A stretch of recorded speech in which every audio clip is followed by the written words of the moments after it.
Many moons ago, I made a video describing a potential factor in explaining the ubiquity of the dopey dad trope in our modern pop culture. Many people, when describing this phenomenon, lament it as the product of some insidious conspiracy on the part of some nebulous cabal of oligarchs to take over the world by first rendering men into spongy, inoffensive patsies who can be easily duped and led around by the nose by their wives, who are smarter, stronger, and all around more masculinely competent in every way than the oversized man-child they, for some unknowable reason, opted to spend the rest of their lives with. In case the sarcasm didn't come through in my TTS program, here's a visual representation of how I regard this idea. While you'd have to be a fool to say there aren't people who profit by this state of our cultural affairs, otherwise it wouldn't be allowed to continue, just because somebody benefits doesn't mean they planned for things to be this way. Also, just because something is done on purpose doesn't mean it's smart, and just because something makes a bunch of money doesn't mean it's good on an objective standard scale. Thank you for coming to my TED Talk. Anyway, I explained in that aforementioned video that the reason why the dipshit dad and hyper-competent mom combo became so popular is because it's profitable and because most corporations' product engineering departments are actually just a bird that's been trained to peck at the biggest bar on a market analytics flowchart. Essentially, the idea that a cognitively underprivileged gorilla could both land and keep a wife that's the matriarchal fusion of Aphrodite, Beyoncé, and Saint Olga of Kiev should strike anyone who wasn't born and raised inside of Klaus Schwab's brainworm factory as the social equivalent of a monkey walking around upright wearing a business suit. In short, it's absurd and therefore funny on account of humor being the product of logic, which is a word for the process of pattern recognition, and absurdity, which is a non-threatening dislocation between the perceived reality of a situation and the observer's preconception thereof. Example: you've probably seen these videos on TikTok or YouTube of a car spontaneously bouncing up into the air. The logical explanation for this is that part of the suspension mount broke, allowing the spring to, well, spring loose. However, from a purely superficial vantage point, you see what you know to be a multi-thousand-pound steel box spontaneously go which you find funny because your entire intuitive and experiential knowledge of both cars and physics tells you that they should not go and thus the dissociated logical and real continuums, hence absurdity and thence comedy. However, while every single form of comedy revolves around the dueling dynamic of observed reality versus logical presumption, there's more than one way a comedian might pull on those strings.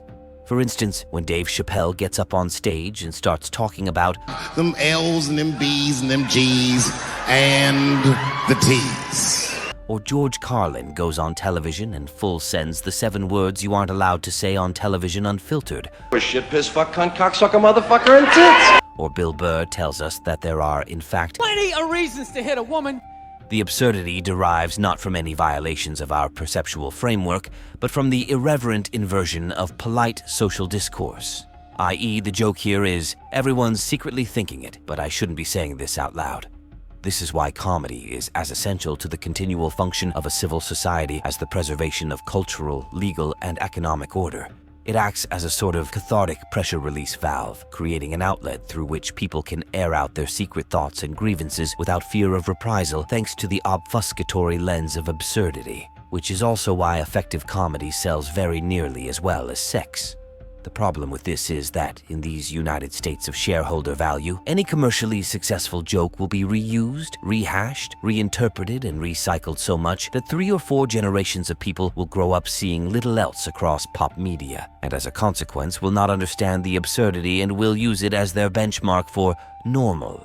This same phenomenon of the pathological market circle, I think, is what originally spawned the now thoroughly oversaturated tropes of the happily ever after and the girl boss. In essence, every romantic movie or novel or whatever you've ever seen tends to focus on the inaugural honeymoon stage of the relationship, not because of some insidious communist conspiracy, but because the fantasy of perpetual nirvana is a much easier sales pitch than the boring mundanity of an actually functional human relationship.